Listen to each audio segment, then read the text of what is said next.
Good morning, everyone, friends and family. Thanks for subscribing to the YouTube channel. I'll do my best to keep you guys up to date on what's going on and where I'm at and how things are going.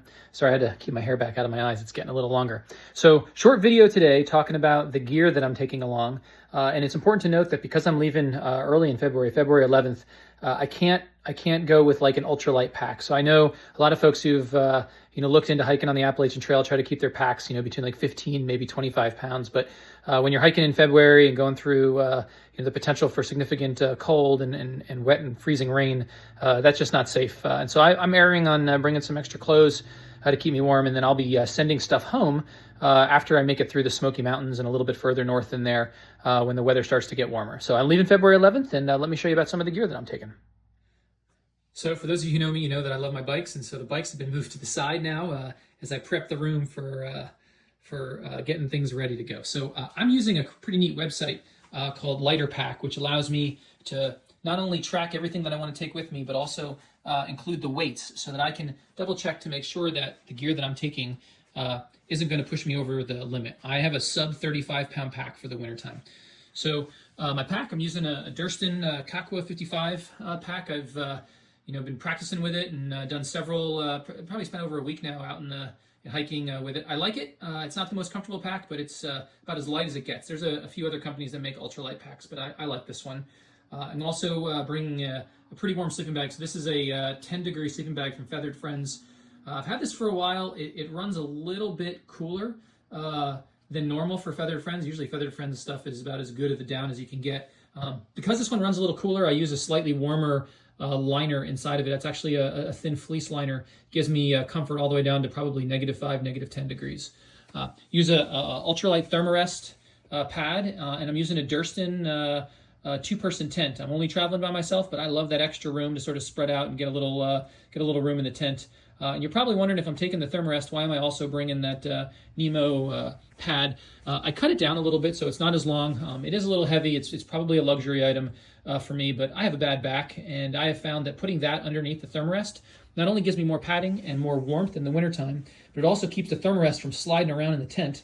And then during the day, if I pull that sucker out, I can lay on it, while I'm eating my lunch or whatnot, and get off the ground. So I actually kind of like that, and so no complaints. On the cooking front, pretty straightforward, light system. I'm using a Jetboil, or at least a couple pieces of the Jetboil.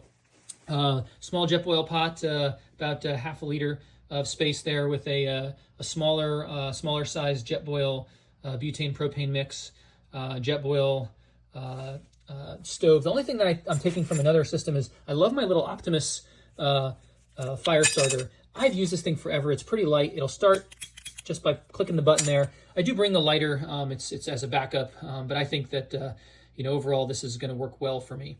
On the first aid front, I'm bringing probably a little more than what most people bring. I've got the host of 49-year-old male issues, and so I'm bringing the standard first aid stuff, from Rolaids to Second Skin to Katie tape and a few other things to just keep me moving on the trail. And then I've also got some first aid gear for my tent and my gear, Tenacious tape, and then some netting stickers in case I get a hole in my tent.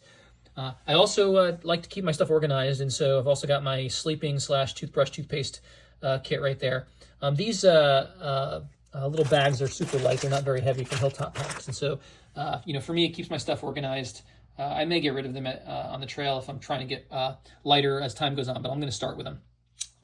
On the water kit side, I'm using a Sawyer pump, Sawyer squeeze pump, and they're pretty simple. The only trick to those when you're starting in February is not to let it freeze.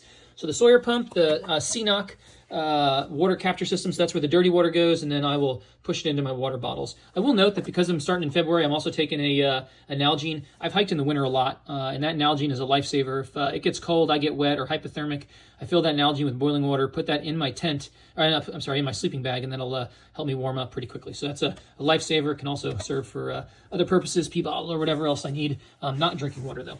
And then I got my electronics all laid out. I'm bringing a 10,000 milliamp. It's slightly smaller than the 20,000 one, but half the weight, so I like it. Got a little device that helps pump up my my pad, so I don't have to blow in it. headlamp. I'm bringing my Garmin InReach to keep in touch with everyone. And then I found this thing is pretty neat. It's basically a, I can charge 3 devices at the same time. Charges pretty fast for my phone and everything else, so I'm pretty happy with it. I carry a waist pack with some quick hand items. The hand warmers, these are really nice. Everyone always talks about bringing these small hand warmers. These super warmers are about the same weight and they last for 18 hours. These are probably just emergency items. As I'm getting through the Smoky Mountains, I want to make sure that I don't have any problems with the cold. So this will get me through, and then I'll probably significantly lighten up afterwards. Got rain pants and a rain jacket from Montbell. Both of those are great. And then I have these that I've used a few times from Black Diamond. They're not the lightest crampons or toe spikes out there, but I'm going through icy conditions that I'm reading are pretty rampant in the Smoky Mountains south and north of there as well, so keep me safe.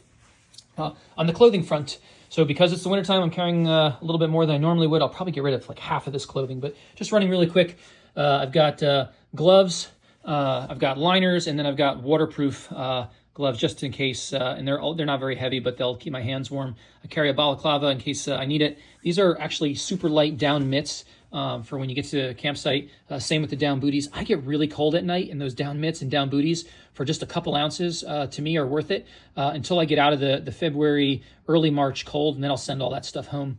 I do carry these camp shoes right here. They're kind of probably a silly luxury item, but I think I kind of think they're essential for walking around at camp without having to wear my shoes. Wintertime, so I do carry my waterproof socks, use them on the wettest, nastiest days to keep my feet warm and dry. Carry a couple pairs of socks, a liner socks for replacement. Never want to have wet feet if I can avoid it, wet, cold feet. And I'll rotate through, so basically 3 pairs of socks. One that I'm wearing, and then rotating those other 2 if I need to be. The clothes that I'll actually be wearing, I have some options, but basically I have a set of light liners, and then I have a set of heavier liners. The heavier set, it's a minus 33 base layer top and a minus 33 base layer bottom. I'm using those to sleep in at night because it's going to be pretty cold. I'll be fine down to 0 degrees, even a little below if I have to be. I'm probably not going to bring those warm socks. I don't know how they ended up down here. I was wearing them earlier, so they got laid out. But I won't need those because I have all the other stuff. And then I've got my hiking shirt, which won't be packed. I'll be wearing that. And then I have a super light bamboo shirt that I'll sleep in if it gets a little bit warm. And then on the mid-layer, I carry a mid-layer fleece, which is one of my favorite pieces of gear from Patagonia. And then I actually have a heavier outer layer Patagonia jacket that, because it's the wintertime, I'm bringing it just to be sure. And it's something that I can send home if I don't need it. But for me, it fits in the pack. It's worth the weight. And then I have a Ultralight Mountain Hardwear Ghost down jacket to keep me warm. That sucker packs down into its own pocket, so it's great. Carrying some booties, which I'll wear to make sure my feet stay dry. So that's it. My gear under 35 pounds and in less than 10 minutes of discussion. I will just point out the food that I'm bringing. This is a 4-day example. I'm going to go into another video maybe tomorrow or the next day on the food that I'll be taking. So have a great day. Thanks for watching.